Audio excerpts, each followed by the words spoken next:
Friends, welcome to Sandhya குட்டி channel. இன்றைக்கி நம்ம சந்தியா குட்டி சேனல் மூலிமா ஒரு சூப்பரான டேஸ்டியான தக்காளி ரசம் எப்படி செய்யுதுன்னு சொல்லிட்டு நம்ம பார்க்கலாம் வாங்க. உங்களுக்கு இந்த ரசம் பார்த்திங்களன்னா வெறுமனாவும் குடிக்கலாம், இல்லை சாதத்தோடு நல்ல குழைவான சாதத்தோடு நீங்கள் பிசைஞ்சு சாப்பிடும் போது சளி ஏதாவது நீங்கள் பிடிச்சிருந்தா கூட அந்த சளியும் இந்த இருமலும் எல்லாமே போயிடுங்க. இந்த தொண்டை கரகரப்பு இருந்தாலுமே போயிடும். அவ்வளோ டேஸ்டியாக இருக்கும். வாங்க இந்த ரசம் எப்படி செய்யுதுன்னு சொல்லிட்டு நம்ம பார்க்கலாம். சூப்பரான அந்த ரசம் எப்படி செய்யுதுன்னு சொல்லிட்டு நம்ம பார்க்கலாங்க. அதுக்கு பார்த்தீங்கன்னா 4 தக்காளி பழம், நல்ல பழுத்து பழமாக பார்த்து நான் 4 தக்காளி பழம் எடுத்து வச்சுருக்கேங்க. இப்போ இதை நம்ம கட் பண்ணி சேர்த்துக்கலாம்.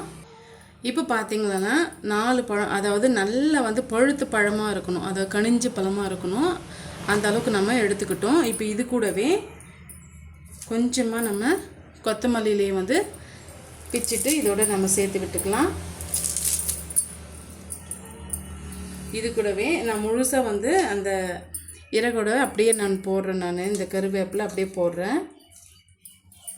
இப்போ இது கூட நம்ம சுடுதண்ணி ஆட் பண்ணிக்கலாம். எதுக்காக சுடுதண்ணி ஆட் பண்ணுறோன்னு பார்த்தீங்கன்னா இந்த தக்காளி பழம் நல்லா நமக்கு மசிஞ்சு எடுத்துக்கலாம். அதனால தான் இந்த தக்காளி பழம் முங்குற அளவுக்கு தண்ணி ஆட் பண்ணிக்கோங்க. நல்லா கொதிக்கிற தண்ணியை பார்த்து ஆட் பண்ணிக்கோங்க.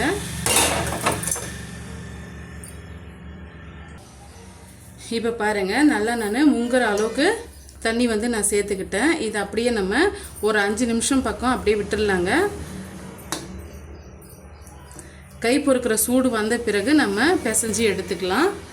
இப்போ இது கூடவே பார்த்திங்களன்னா ஒரு சின்ன லெமன் சைஸ் அளவுக்கு நான் புளி எடுத்து வச்சுருக்கேங்க.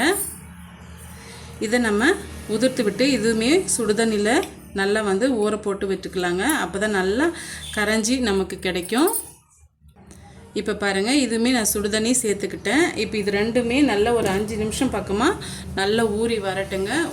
இது நீங்கள் மூடி போட்டு கூட நீங்கள் ஊற வச்சிங்களான்னா சட்டுன்னு நமக்கு நல்ல ஒரு அந்த திக்கான பதத்துக்கு நல்லா நம்மளால் கரைச்சி எடுக்க முடியும். ஒரு 5 நிமிஷம் கழித்து நம்ம பார்க்கலாம். ஒரு 5 நிமிஷம் பக்கம் நல்லாவே ஊறி வந்திருக்கு. இப்போ இது ஒரு ஓரமாக இருக்கட்டும்.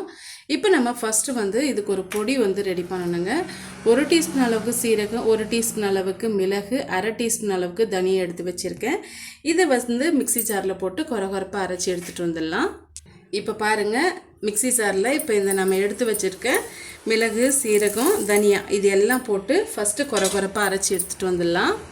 பாருங்கள், இந்த அளவுக்கு கொரகொரப்பாக அரைச்சி எடுத்துக்கிட்டேன். இது அப்படியே இருக்கட்டும். இது கூடவே பார்த்தீங்களன்னா 2 சின்ன வெங்காயம், 2லேருந்து ஒரு 3 சின்ன வெங்காயம் எடுத்துருக்குங்க. இதை அப்படியே நம்ம சேர்த்து விட்டுக்கலாம். இது கூடவே பார்த்தீங்களன்னா ஒரு 10 பல்லு பூண்டு எடுத்து வச்சுருக்கேன். அதையுமே அப்படியே நம்ம சேர்த்து விட்டுக்கலாம்.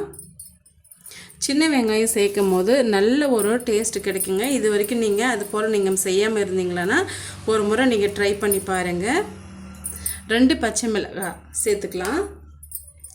சேர்த்துட்டு கொரகொரப்பாக அரைச்சி எடுத்துகிட்டு வந்துடலாங்க. இப்போ பாருங்கள், இந்த அளவுக்கு, அதாவது திப்பியாக இருக்கணுங்க. இந்த அளவுக்கு நம்ம அரைச்சி எடுத்துகிட்டு வந்தாச்சு. இப்போ இதில் பாதி அளவுக்கு வரைக்கும் நம்ம ஏற்கனவே ஊற போட்டு வச்சுருக்க தக்காளி பழம் இருக்கு இல்லைங்களா, அதில் நம்ம சேர்த்து விட்டுக்கலாம். இப்போ இது கூடவே மஞ்சத்தூள் சேர்த்துக்கலாங்க. ஒரு 1/4 டீஸ்பூன் அளவுக்கு மஞ்சத்தூள். இது கூடவே பெருங்காயத்தூள் ஒரு 1/4 டீஸ்பூன் அளவுக்கு சேர்த்துக்கலாம். இந்த ரசத்துக்கு தேவையான அளவுக்கு உப்பு சேர்த்துக்கலாங்க. இப்போ இது எல்லாம் சேர்த்து கைகளால் நல்லா பிசைஞ்சு விட்டுக்குங்க. நம்ம ஏற்கனவே நல்லா கனிஞ்ச பழமாக எடுத்துருக்கோம். அதுவும் இல்லாமல் சுடுதண்ணிலையும் போட்டு நம்ம ஊற வச்சுருக்கோங்க. அதனால் ஈஸியாகவே நமக்கு நல்லா நம்ம மசிச்சு எடுத்துக்கலாம். நம்ம கரைச்சி எடுத்தாச்சு. இப்போ இது கூடவே நம்ம ஏற்கனவே ஊற வச்சுருக்கேன் புளியும் இது போல் நல்லா கைகளால் கரைச்சிட்டு திப்பிகள் இல்லாமல் இதோடவே நம்ம சேர்த்து விட்டுக்கலாம். தக்காளி பழம் நம்ம அதிகமாக நம்ம சேர்த்துருக்கிறதுனால குறைவான அளவுக்கு நீங்கள் புளியை எடுத்துக்குங்க. இது போல் நல்லா திப்பிகளெல்லாம் வந்து இல்லாமல் பிழிஞ்சிட்டு சேர்த்துக்குங்க. ஒரு சிலர் வந்து திப்பிகளோடு சேர்ப்பாங்க. அது வந்து ரசத்தை வந்து குடிக்கிறவங்களுக்கு வந்து அது செட் ஆகாதுங்க. வாயிலெல்லாம் வந்து அப்படியே வந்து மாட்டிக்கிச்சேன்னா குடிக்கிறதுக்கே வந்து அவாய்ட் பண்ணுற மாதிரி ஆகிடும். அந்த அளவுக்கு நல்லா இருக்காது. அதனால் திப்பிகளெல்லாம் நீங்கள் எடுத்துகிட்டு சேர்த்து பாருங்கள், நல்லாயிருக்கும். அவ்வளோதாங்க. இப்போ நம்ம தாளிக்க வேண்டியது தான். இப்போ ரசம் செய்யறதுக்காக ஒரு பவுல் ஒன்று வச்சுக்கிட்டுங்க. இப்போ ஸ்டவ் ஆன் பண்ணிக்கலாம். ஆயில் வந்து சேர்த்துக்கலாங்க. முடிஞ்ச வரைக்கும் கல்லெண்ணெயை வந்து யூஸ் பண்ணிக்கோங்க. கடலை எண்ணெய் யூஸ் பண்ணும்போது ரொம்ப டேஸ்டியாக இருக்கும். கொஞ்சம் அதிகமாக ஒரு 3 டீஸ்பூன் அளவுக்கு வந்து ஆயில் வந்து சேர்த்துக்குங்க. ஆயில் நல்லா சூடாயிட்டு வரட்டும். பாருங்கள், ஆயில் நல்லா சூடாயிட்டு வந்துடுச்சு. 1 டீஸ்பூன் அளவுக்கு கடுகு வந்து சேர்த்துக்கலாம். இது கூடவே 1 டீஸ்பூன் அளவுக்கு சீரகம் வந்து சேர்த்துக்கலாங்க. இது ரெண்டும் சேர்ந்து நல்லா வந்து பொரிஞ்சு வரட்டும். மீடியமான ஹீட்லேயே வச்சுக்கோங்க. இப்போ இது முழுமையாக வந்து பொரிஞ்சு வரக்கூடாதுங்க. ஒரு 80% பொரிஞ்சு வந்த பிறகு 6-7 வரமிளகாய் வந்து எடுத்து வச்சுருக்கேன். அதை வந்து ஃபஸ்ட்டு நம்ம சேர்த்து விட்டுக்கலாம்.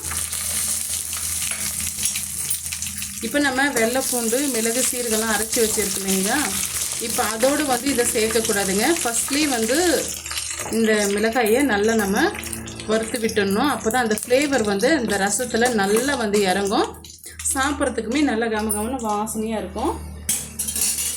இப்போ நம்ம அரைச்சி வச்சுருக்க மிளகு, சீரகம், வெள்ளை பூண்டு, தனியெல்லாம் வந்து சேர்த்து இதோட நம்ம கலரி கொடுத்துக்கலாம். இதுவுமே வந்து அதிகமாக வந்து வதக்க வேண்டிய அவசியம் இல்லைங்க. ஒரு 2 நிமிஷம் வந்து வதக்கிட்டுலாம் போதும். லைட்டை மட்டும் வதக்கிட்டால் போதுங்க. இது முழுமையாக பொரிஞ்சு வரக்கூடாதுங்க. அது வந்து வேறு ஸ்மெல்லாக ஆகிடும். லைட்டாக வந்து ஜஸ்ட்டு வந்து இப்படி ஒரு 2 பெரட்டு பெரட்டிங்கனாவே போதுங்க. அவ்வளோதாங்க. இப்போ நம்ம கரைச்சி வச்சுருக்க தக்காளியும் புளியும் வந்து இதோடு நம்ம சேர்த்து விட்டுடலாம். தேவையான அளவுக்கு தண்ணி சேர்த்துக்கலாங்க.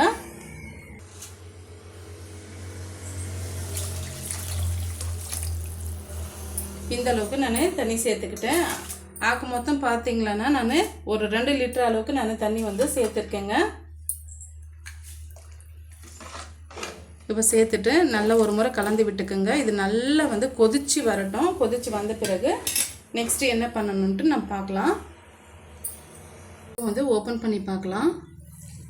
பாருங்கள், ரசம் வந்து நல்லா வந்து கொதிச்சு வருது. இப்போ பார்த்தீங்களன்னா நிறைய பேர் வந்து ரசம் வந்து கொதிக்கக்கூடாது அப்படின்னு சொல்லிட்டு சொல்லுவாங்க. இந்த பச்சை வடையெல்லாம் போகணுன்னா கொதிச்சு தாங்க ஆகணும். அப்போ தான் டேஸ்ட் வந்து ரொம்பவே நல்லாயிருக்கும். முக்கியமாக பார்த்தீங்களான்னா தக்காளி ரசம்ன்ட்டு பார்க்கும்போது அது நல்லாவே கொதிச்சு வரணுங்க. 2லேருந்து ஒரு 3 நிமிஷம் நல்லா கொதிக்கணும்.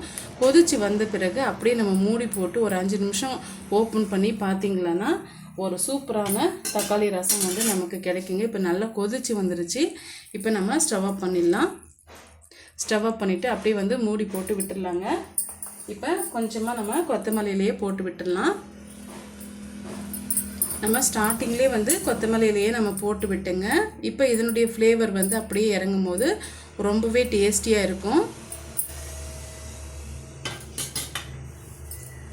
இப்போ மூடி போட்டு விட்டுடலாங்க. ஒரு 5 நிமிஷம் கழித்து நம்ம பார்க்கலாம். ஒரு 5 நிமிஷம் போல் ஆயிடுச்சு. இப்போ நம்ம வேற ஒரு பவுலுக்கு நம்ம மாற்றி விட்டுடலாங்க.